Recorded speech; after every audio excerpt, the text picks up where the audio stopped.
Hello viewers, welcome to டாப்பா TNPSC. நாம் previous year question paper Tamil பார்த்துட்டு வரோம். இதோட 12வது பாகம். வாங்க இந்த வீடியோக்குள்ளே போகலாம். மதுரையில் உலகத்தமிழ் மாநாடு எந்த ஆண்டு நடைபெற்றது? 1981. ரெண்டாவது கொஸ்டின், நான் நிரந்தரமானவன், அழிவதில்லை, எந்த நிலையிலும் எனக்கு மரணமில்லை என்ற கவிதையை பாடியவர் கண்ணதாசன். எளிமையினால் ஒரு தமிழன் படிப்பில்லை என்றால் இங்குள்ள எல்லோரும் நானிடவும் வேண்டும் என பாடியவர் பாரதிதாசன். அடுத்து, மரக்கலத்தை குறிக்கும் 4 சொற்களை தேர்ந்தெடுக்க. களம், வங்கம், புனை, அம்பி.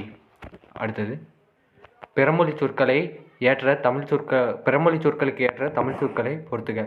மீனாட்சி அப்படின்னா அங்கையர்கண்ணி, மதுரவசனி அப்படின்னா தேன்மொழிப்பாவை, கட்க நேத்ரி அப்படின்னா வால் நெடுங்கண்ணி, விசாலாட்சி அப்படின்னா அது நீல் நெடுங்கண்ணி. இதை ஞாபகம் வச்சுங்க. அடுத்தது, பிழையற்ற தொடரை தேர்வு செய்க. பிழையற்ற தொடர். ஒரு மாவட்டத்தில் ஒரு அமைச்சர் அவருடைய மகனோடு சுற்றுலா மேற்கொண்டார். இதுதான் கரெக்டானது. அடுத்தது, மாகதம் எனப்படுவது வித்தார கவிதான் மாகதம். அடுத்தது, அகத்திணையின் வகைகள் 7. அகத்திணையின் வகைகள் 7. அடுத்தது, கரணத்தேர் டேஸ் என பிரியும். கரணத்து கூட்டல் ஏர் கரணத்தேர் என்று பிரியும்.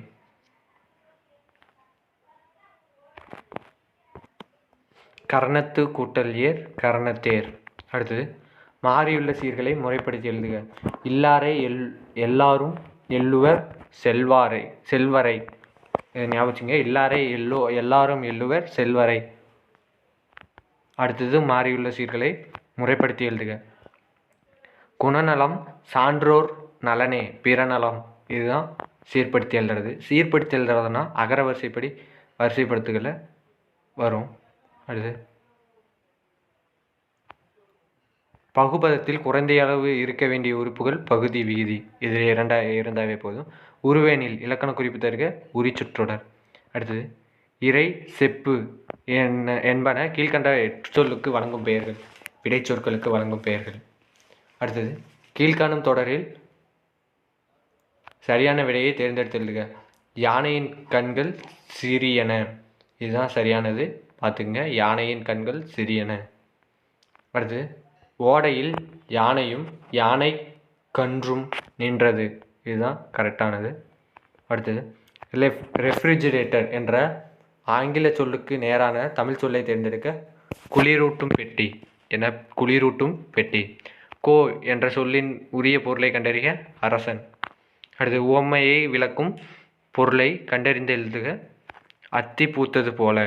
இது அரிய செயல். உயிரும் உடம்பும் போல ஒற்றுமை. ஆற்றில் கரைத்த புலி பயனில்லை. இடி விழுந்த மரம் போல. இது வேதனை. அடுத்தது, அண்ட பகுதியின் உண்டை பிறக்கும். இவ்வரிகள் இடம்பெற்றுள்ள நூலின் பெயர் திருவாசகம். இன்னொரு தடவை பாருங்க. அண்ட பகுதியின் உண்டை பிறக்கும். இவ்வரிகள் இடம்பெற்றுள்ள நூல் திருவாசகம். கேளல் என்பதன் பொருள் பன்றி. அடுத்தது, திருஞான சம்பந்தர் என்னன்னு பார்த்தோம்னா அவர் சீர்காழியில் பிறந்திருப்பார். அடுத்தது, திருநாவுக்கரசர் திருவாமூரில் பிறந்திருப்பார். சுந்தரர் திருவெண்ணை நல்லூர். மாணிக்கவாசகர் திருவாத ஊர். ஞாபகம் வச்சிங்க. மாணிக்கவாசகர் தான் திருவாத ஊர். திருவாத ஊரார் யார் அப்படின்னு அடைமொழியால் வழங்கப்படுறது யாருன்னு பார்த்து வச்சிங்க. அடுத்து, கொங்குதேர் வாழ்க்கை அஞ்சிரை தும்பி காமம் செப்பாது கண்டது மொழிமோ. இவ்வடிகள் இடம்பெற்றுள்ள நூல் குறுந்தொகை. அடுத்தது, தேம்பாவணி எத்தனை காண்டங்களை உடையது? 3 காண்டங்களை உடையது. அடுத்தது, பொருந்தாத இணையை கண்டறிய. ஞாபகம் வச்சிங்க. பொருந்தாத இணை. பொருந்தியன் கொடுக்கல, பொருந்தாது. மேதினா எருமை கரெக்டு. சந்தம்னா அழகு கரெக்டு. அங்கனர் அப்படின்னா சிவன். கோதில் அப்படின்னா அது பசு, அதுதான் தப்பு. அடுத்து, பொருளறிந்து பொறுத்துக. நயனம் அப்படின்னா கண்கள். இந்து அப்படின்னா நிலவு. முருவயல் அப்படின்னா புன்னகை. அல் அப்படின்னா இருள். நற்றினியை தொகுப்பித்தவர் பன்னாடு தந்த மாறன் வழுதி. இதில் பாருங்கள், தொகுப்பித்தவர் தான் கேட்டிருக்காங்க. நற்றிணையை தொகுத்தவர் யார் என்று அறியப்படவில்லை. அதை ஞாபகம் வச்சுங்க. அடுத்தது உரிய பொருளை தேர்ந்தெடுத்து எழுதுக. புரிசை அப்படின்னா மதில்னு அர்த்தம். அடுத்து சரியான பொருளை தேர்ந்தெடுக்க. உருமு அப்படின்னா இடி. அடுத்து குலசேகர ஆழ்வார் இயற்றிய நூல் 4000 திவ்ய பிரபந்தம்.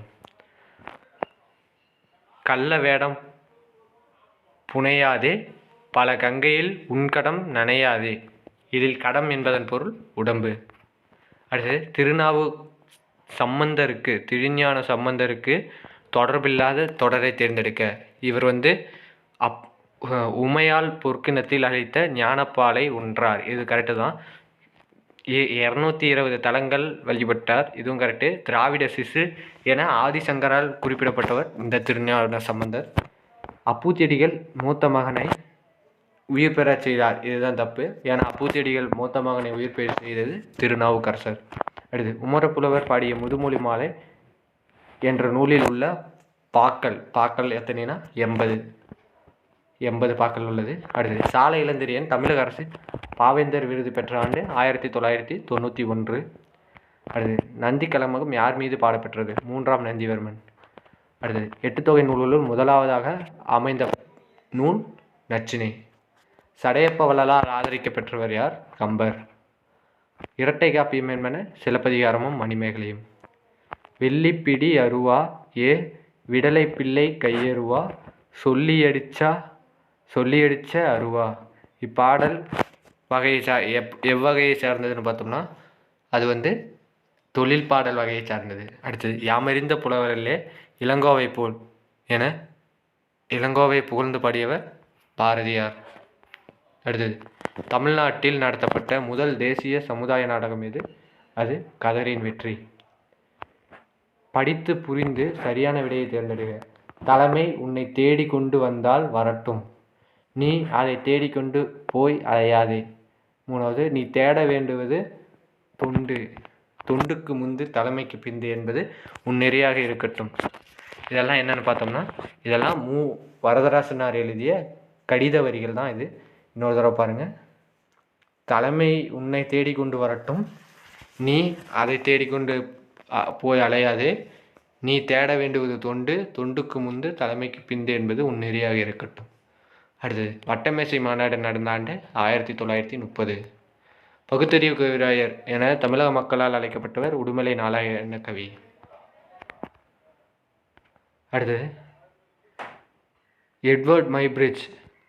இவர் என்னத்தை ஏற்றிருப்பார்னா ஓடும் குதிரையை வைத்து இயக்கப்படம் ஒன்று ஏற்றிருப்பார்.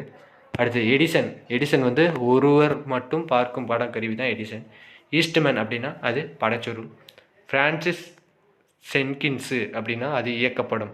ஞாபகம் வச்சுங்க. எட்வர்ட் மைப்ரிட்ஜ் அப்படின்னா ஓடும் குதிரையை வைத்து இயக்கப்படம் எடுத்தது எட்வர்ட் மைப்ரிட்ஜ். எடிசன் படச்சொருள் எடுத்திருப்பார். எடிசன் ஓடும் ஒருவர் மட்டும் பார்க்கும் படக்கருவி தான் எடிசன் எடுத்தது. ஈஸ்ட்மேன் அப்படின்னா அது படச்சொருள். பிரான்சிஸ் சென்கின்ஸு அப்படின்னா இது இயக்கப்படம். இது எதில் இருக்குன்னா ஓல்டு புக்கில் 10th லெசனில் இருக்குது. 4th இயல் 4வது இயல் தான் இந்த இது புக் பேக்லேயே இருக்கும், போய் பாருங்கள். அடுத்து பாவாணர் சொற்பிறப்பியல் அகரமுதலி திட்ட இயக்குனராக பணியமர்த்தப்பட்ட ஆண்டு என்னென்னு பார்த்தோம்னா 8/5/1974. எத்தனைன்னு பார்த்தோம்னா 8 மே 1974. அடுத்தது தமிழர் புலம்பெயர காரணங்கள் என்னென்னு பார்த்தோம்னா வணிகம், வேலைவாய்ப்பு, இந்த 2 தான் புலம்பெயர்ந்தார்கள். அடுத்து முதலில் இயக்கப்படமாக எடுக்கப்பட்ட விலங்கு என்னென்னு பார்த்தோம்னா குதிரையை வைத்து இயக்கப்படம் எடுத்தவர் யார்? அதுதான் எட்வர்ட் மைப்ரிட்ஜ். ஞாபகம் வச்சிங்க. அடுத்தது பெரியாரின் பெண் விடுதலை சிந்தனைகள் எத்தனை வகைப்படும்? 2 வகைப்படும். பெரியாரின் பெண் விடுதலை சிந்தனைகள் 2 வகைப்படும். ஞாபகம் வச்சிங்க. இந்தியாவில் மட்டுமல்லாமல் டேஷ் ஆகிய நாடுகளில் குடியரசுத் தலைவர்களாகவும் தமிழர் தேர்ந்தெடுக்கப்பட்டுள்ளனர் என்பது தமிழ் இனத்துக்கு பெருமை சேர்க்கிறது. Singapore, Mauritius. இதோட இந்த வீடியோ முடியுது. இந்த வீடியோ பிடிச்சிருந்தால் லைக் பண்ணுங்கள், ஷேர் பண்ணுங்கள், சப்ஸ்கிரைப் பண்ணுங்கள். நன்றி.